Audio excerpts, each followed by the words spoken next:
Hello and good evening, our beloved viewers. It's 9 p.m. You're watching on Live RTD channel. Welcome to this English news edition. Here are the top stories.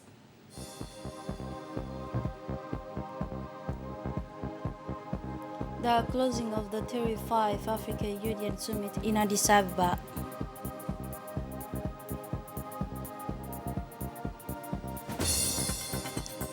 Djibouti adopts a new national payment systems.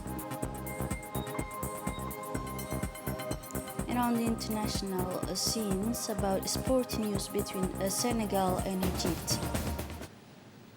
Those are the top stories. Thanks for joining us in our newsroom. The 35 Summit of African Head of State and Government ended at the headquarters of the African Union under the chairmanship of the President of the Republic and the President of Democratic Republic of Congo and current President of AU, in the presence of the President of Commission Moussa Faki and African leaders who find themselves physically, in addition, in Addis Ababa for the first time in 2 years because of COVID-19 pandemic.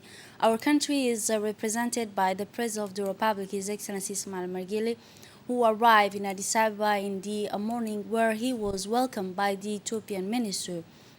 In the presence of our Minister of Foreign Affairs and International Cooperation, Mr. Mohamed Ali Yusuf, and the Ambassador of Djibouti to Ethiopia, Mr. Abdi Mohamed, and the Djiboutian diplomat and senior official.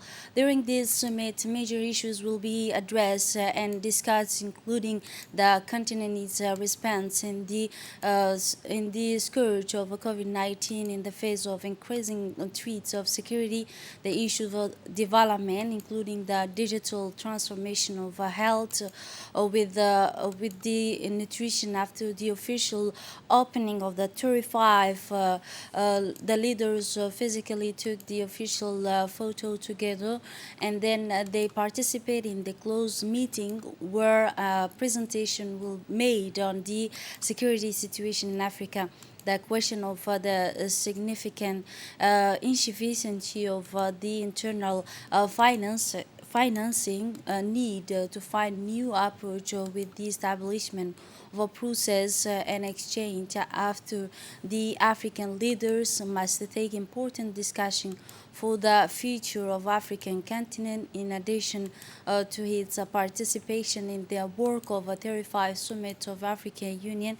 The President Gele will have bilateral talks with some leaders and high personalities from Africa and the world.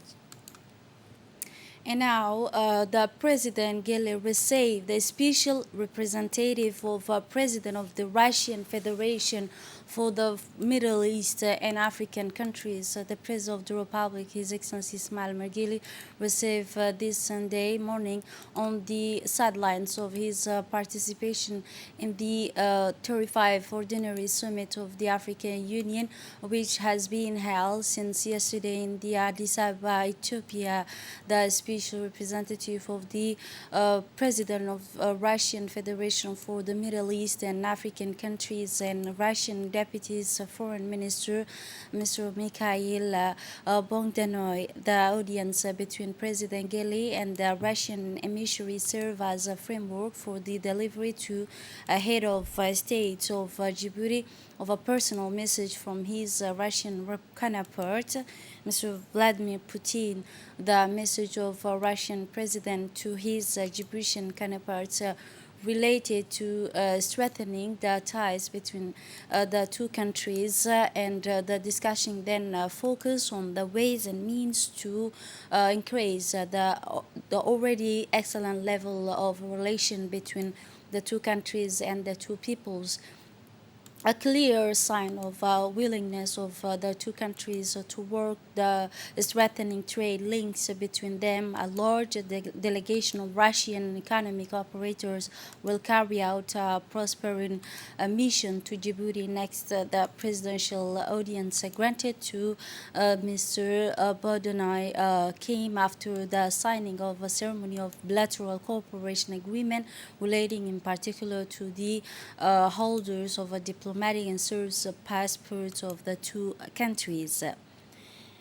The delegation signed an agreement before the meeting with the President of the Republic and the Russian delegation led by the Russian representative of the President. They have signed a bilateral summit, a bilateral relation, and this is the head of Djiboutian diplomacy who were present at this signing ceremony.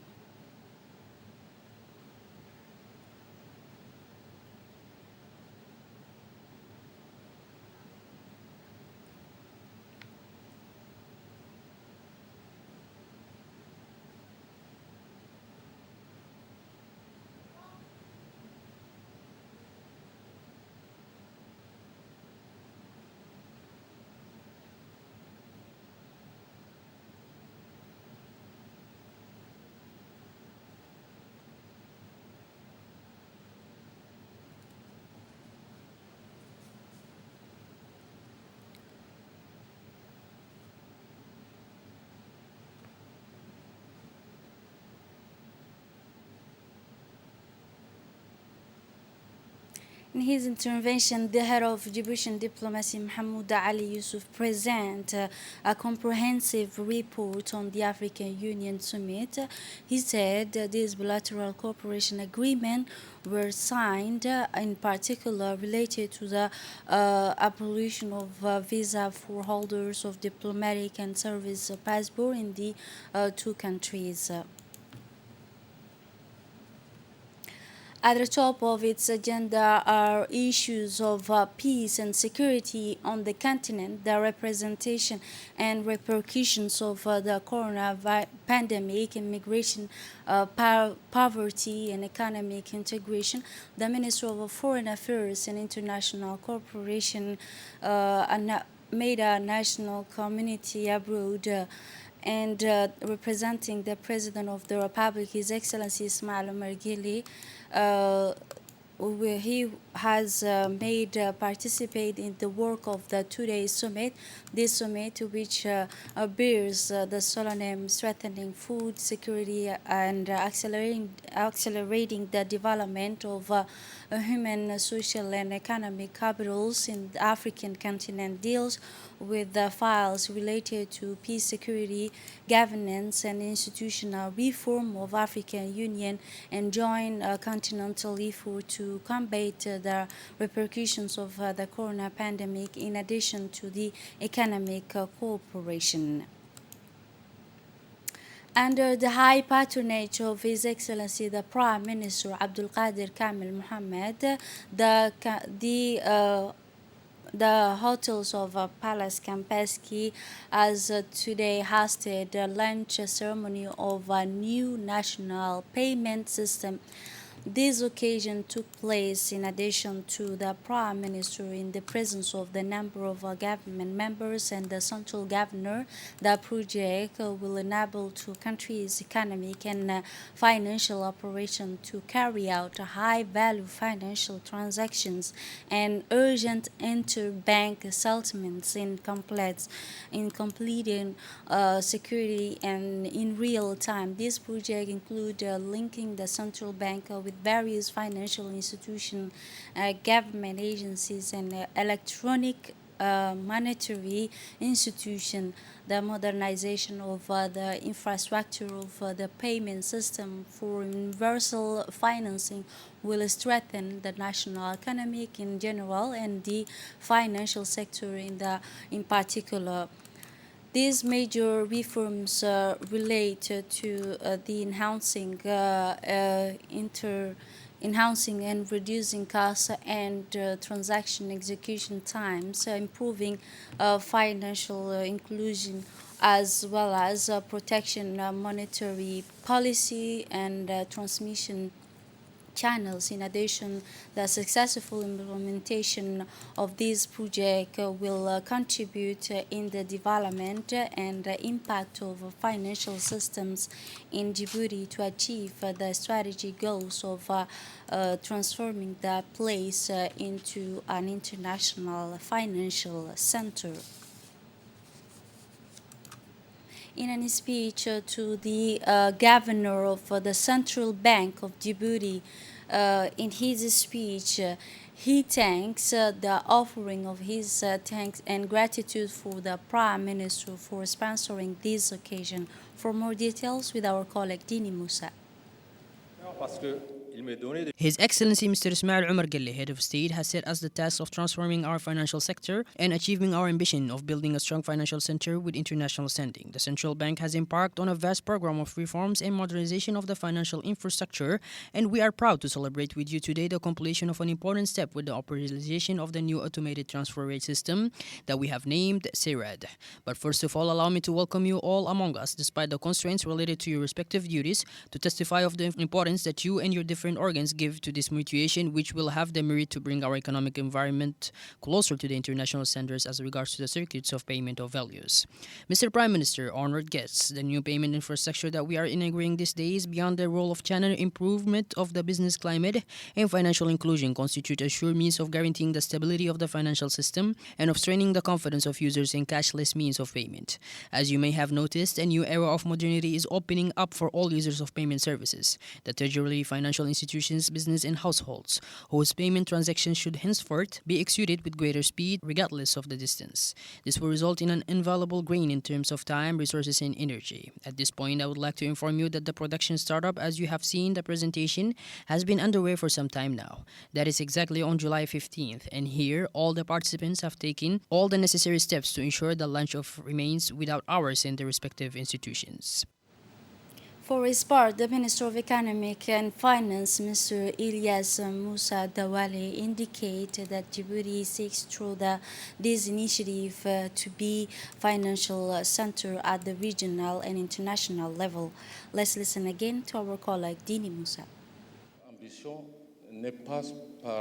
Our ambition is not in relation to the size of the economy of Djibouti, but in our ambition to be able to reach a region in the world. Hence, this infrastructure that are intended to serve the world, and in particular this part of the world. However, to make these countries in the hub, the regional and international hub also arises. At the same time, to become a financial hub in case of regional level, and these positionings on the level of finance and banking also arise many reforms within of the central bank. Today, we are looking forward to start despite the continuation of a transformation process of the central bank. The payment system is only one piece in this puzzle of transformation of our banking and financial center. Because the place of our country's financial center will depend much on the success of Djibouti. We have a challenge. It is the diversification of our economy, and we know that in this diversification, many constraints are posed to us. The first is the competitiveness of our economy. We know how much the cost of production in Djibouti is still high. I'm talking about energy. I'm talking about telecommunications. The cost of living in Djibouti, and therefore of this currency that makes Djibouti at times uncompetitive, at least in terms of production. In turn, the Prime Minister Abdul Qadir Kamel Mohammed made it clear that this project will contribute to the development process in the country. Let's listen again to our colleague Dini Musa. My presence at this important event of official launch of the national payment system is very significant. It affirms the importance that our government attached to the modernization of the infrastructure in the national financial architecture, an importance also affirmed by the recent creation of a ministerial department in charge of the digital economy and innovation. By embarking on a vast and ambitious program of economic modernization of our country, the President of the Republic wanted to transform Djibouti into a commercial, logistical and financial hub capable of competing with many countries we owned in this area. It was the bet to win our place in this bitter world of fairness competitiveness. For this Djibouti of tomorrow on which we are betting, we have invested and pay particular attention to the harmonious development of modern infrastructure supported by digitalization and technological innovation, so that we are in an advantageous position in terms of competitiveness. However, this position of which we are proud cannot flourish without the implementation of efficient and secure financial tools offering guarantees to all peers. Thus, by the implementation of a new automated system of transfer which is discussed today, you will easily understand there is notable progress which inscribes the banking activity in the modernism in phase with the world environment for the digital economy, where the exchange and the instruments of payment became optionally determinalized. The consequences of the implementation of the ATS are well explained by the governor of the central bank, and I will not go over these details again, but some points points deserve to be underlined. It should be noted that in accordance with the vision of the President of the Republic, who is constantly working for regional economic understanding and integration, this modernization will set us on the path to national and, above all, sub-regional banking integration. This ATS system will contribute enormously to promoting interconnection and regional payment systems, such as the COMSA system and the African Continental Free Trade Area called ZLCLAF. This is a great opportunity to pool payments and support the development of economic relations with the entire region. But it is also an invaluable opening to the continent. Regional integration stimulates economic growth. These two factors together create an environment favorable to stability and the consolidation of lasting peace. In passing, our country feels honored by its re-election to the Peace and Security Council of the African Union. This is a strong sign deserved by our leadership and our perseverance to work for peace in our troubled region. We will not cease to have faith in lasting peace, and we are not ready to give up our optimism. Ladies and gentlemen, for the banking institutions of the place, it is the confidence of the general public that will be strengthened in the economic and financial system thanks to reliable financial and commercial transactions in a totally secure technical and legal environment. Through this confidence, the use and circulation of fiduciary money will certainly be reduced, but financial inclusion of all segments of the Djiboutian population will surely be promoted. In sum, after having undertaken in-depth reforms that have allowed to open and build a diversified, dynamic, and efficient financial sector with the presence of a multitude of operators in both conventional and Islamic finance, it is a major step that the central bank has just taken in its strategy of modernization of infrastructure and national financial architecture to register the Republic of Djibouti in the era of time. The government and the head of state are willing to accompany the central bank in its modernization strategy.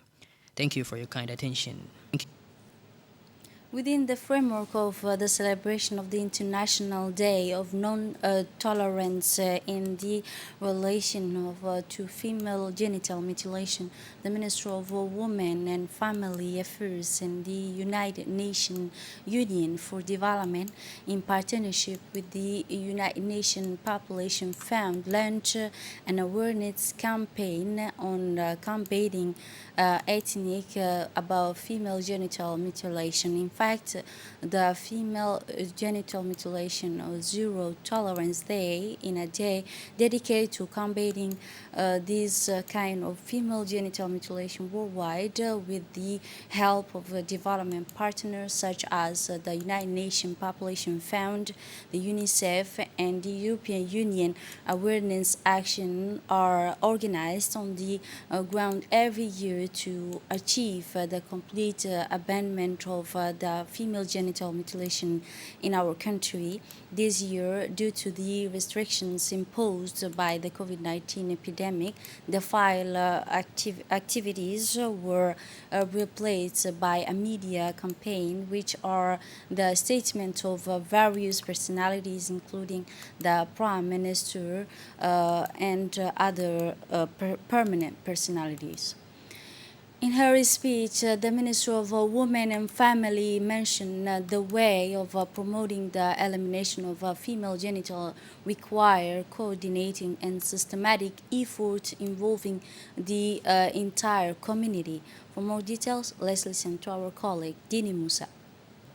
La promotion de l'élimination. Promoting the elimination of FGM requires coordinated and systematic efforts involving the entire community regardless of gender. As men are as affected as women, that is why we deploy considerable resources through broad-based policy, advocacy, and capacity building programs. Within the support of the international community, multi-sectoral approaches to the response to FGM focus on human rights, gender equality, and pay particular attention to the needs of women and girls. Zero tolerance towards FGM. In his statement, the Prime Minister Abdul Qadir Kamil Mohammed mentioned about the institutional and legal framework for women's rights that is in the place, confirmed Djibouti's commitment to ending this female genital mutilation. For more details, with our colleague Dini Musa. The institutional and legal framework of women's rights that is in place confirms Djibouti's commitment to ending female genital mutilation.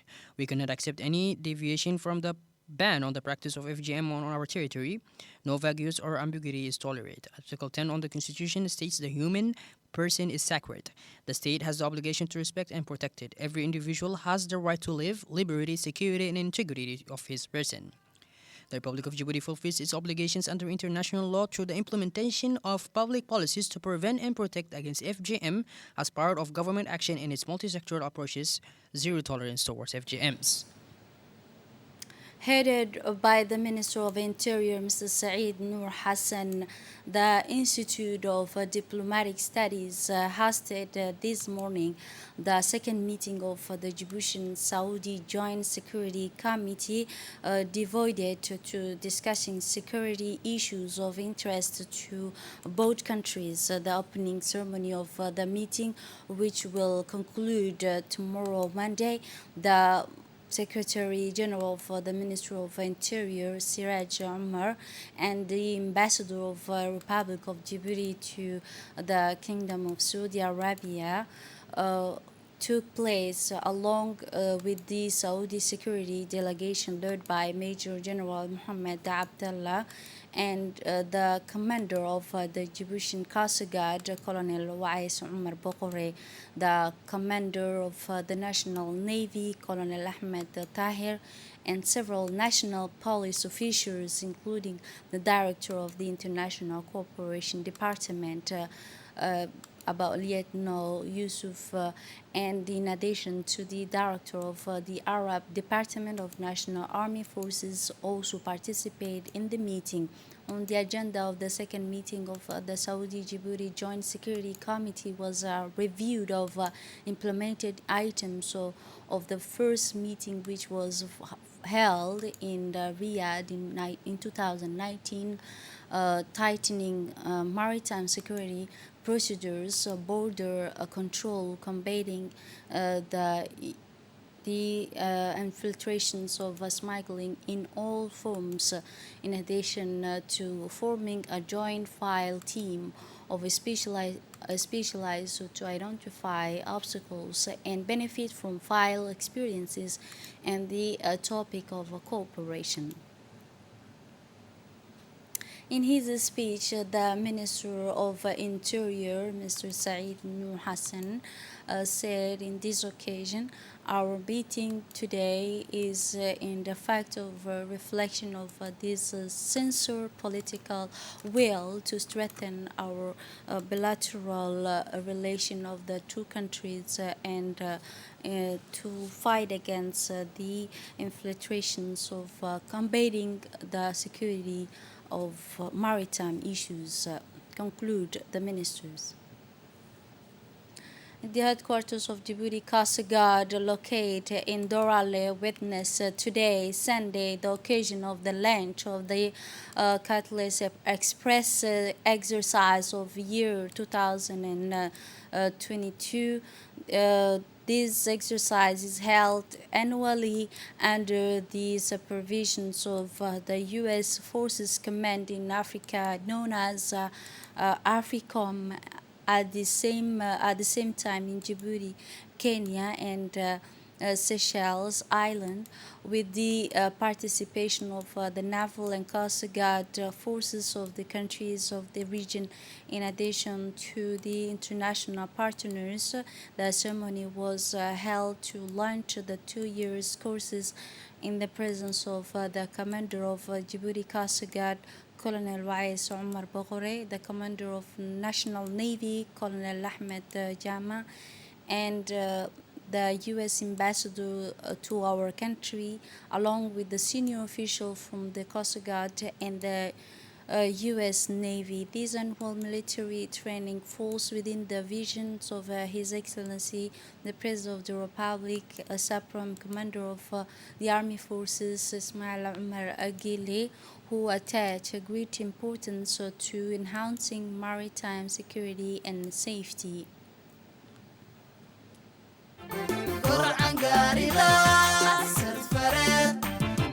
Godoriyo ila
goshte gacankiyo badaacas marakiibta goshte gacankiyo badaacas gooriyo ayaan ragu guula baraye gurmadiyo gargaarle biyaha guur maraanay marakiibta goshte gacankiyo badaacas marakiibta goshte gacankiyo badaacas gooriyo ayaan ragu guula baraye gurmadiyo gargaarle biyaha guur maraanay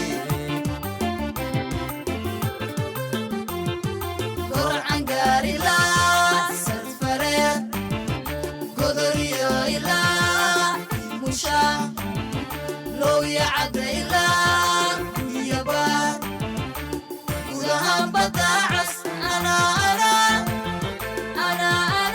karku taagan gorcan gaarilaa sadfareed godoriyo ilaa. In a speech, the American ambassador to our country expressed his pleasure to participate in the Express exercise ceremony. For more details, let us listen to his words. Les États-Unis sont heureux de The United States is pleased to participate on your shores and in this exercise, the Cordless Express. This year's exercise is combined with the International Maritime Exercise taking in Manama, Bahrain. The wealth of operational experience gained during the College Express enables participating nations to better suppress and counter illegal activities, including piracy, arms trafficking, human smuggling, and drug trafficking. Our collaboration over the next 12 days is essential to help strengthen our relationship and reaffirm the principles that guide the partnership: respect for the rule of law and the ability to combat illegal maritime activities. Given the importance of this region to international shipping lanes, the main elements of the exercise will be a demonstration on board a merchant vessel used specially for the exercise. This will illustrate the close communication and partnership that is essential to dismantle illicit maritime activities. In closing, I would like to reiterate that it is an honor for the United States to partner with so many nations, and I'm confident that the exercise will be very productive for all participants. For his part, the commander of Djibouti Coast Guard, Colonel Wais Omar Bokore, pointed out the importance of this exercise to protect the security and stability of the regional and international waters. Let's listen to his speech. It is always with great pleasure that we meet together each year for this particular event that is the Cordless Express exercise. Important challenges in the regional and international maritime domain are constantly taking on new phases, and only a strong and a continuous command response can help us to face them. Important challenges in the regional and international maritime domain are constantly taking a new phases, and only a strong and a continuous command response can help us to face them. This is why exercise Cordless Express is a pillar of rapprochement between all regional and international partners in order to put in place the future mechanisms of cooperation and the collaboration for maritime safety and security. I would like to express our deep recognition and gratitude to the United States of America, which through multiple entities of its army and through its embassy, financing, piloting this annual exercise almost every year. Thanks a lot. This constant commitment by our side is to their credit and testifies to the excellent relations between our two countries and our two great people. I also welcome participants and the instructors and urge them to put this exercise to share their skills and the experience for mutual benefit in a spirit of brotherhood. I am confident that everyone involved directly or indirectly in this exercise will be able to take advantage of this opportunity. Still on national news, within the framework of the regional election scheduled to be held on the 11th of the next March, the governor of the Obokh region, Mr. Abdul Malik Mohammed Banoita, received today in his office the candidacy files for the UMP list. The list of candidates for this is continuing authorized to do so was drawn up for the region of Obokh, accompanied by two colleagues, Ali Hamad and Ali Hamad, Hassan Ilyas and Ali. According to the announcement by the Minister of Interior, the Governor's office is open from Saturday from 8 in the morning until 12 in the afternoon. Within the framework of the regional election scheduled to be held on the 11th of next March, the prefect of Arta region received today in his office the governorship of the candidacy files for UMP list after checking the files and registering the candidates on the electorate a list of the region. The governor of Arta, Mohammed Sheikho, was issued a temporary reception announcing the candidacy according to the announcement by the Minister of Interior. The governance office is open from yesterday Saturday to 8 in the morning until 12 in the afternoon.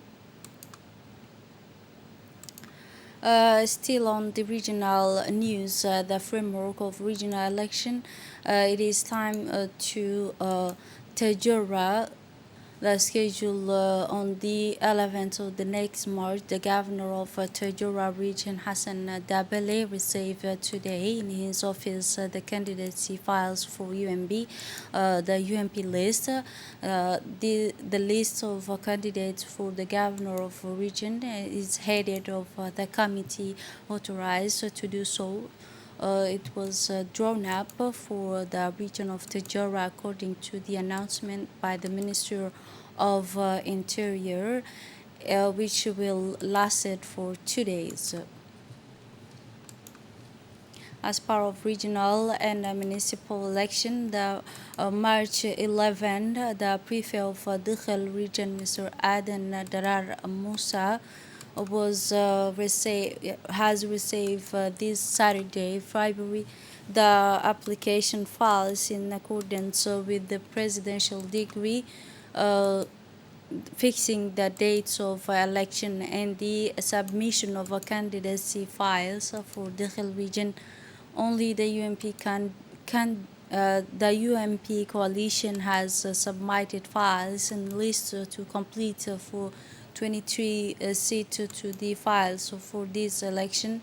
The application files submitted to the prefecture by the representative of the UMP candidate. The UMP coalition, Mr. Muhammad Loita, consisted of a copy of the identity card, a criminal record, certificate, and residence issued by the prefecture on presentation, and attesting to the residence in the region, as well as party forms bearing the profile of candidates in the election of Dukhel region. Provisional receipt of declaration candidacy, which was given to the representative of the UMP coalition. And now, as part of a regional and municipal election in Ali Sabih region, the prefect of Ali Sabih region, Mr. Musa Adam Migeni, received this Saturday, February, application files in accordance with the presidential decree and setting the dates of the election and the submission of application files for Ali Sabih region.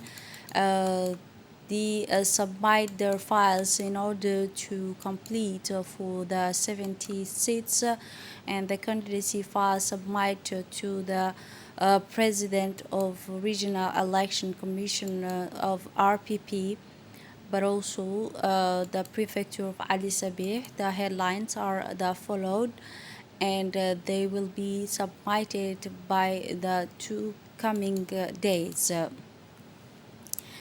And now, international scenes. The African Nation Cup, which will be held in Cameroon, will conclude next Sunday with the final match between Egypt and Senegal.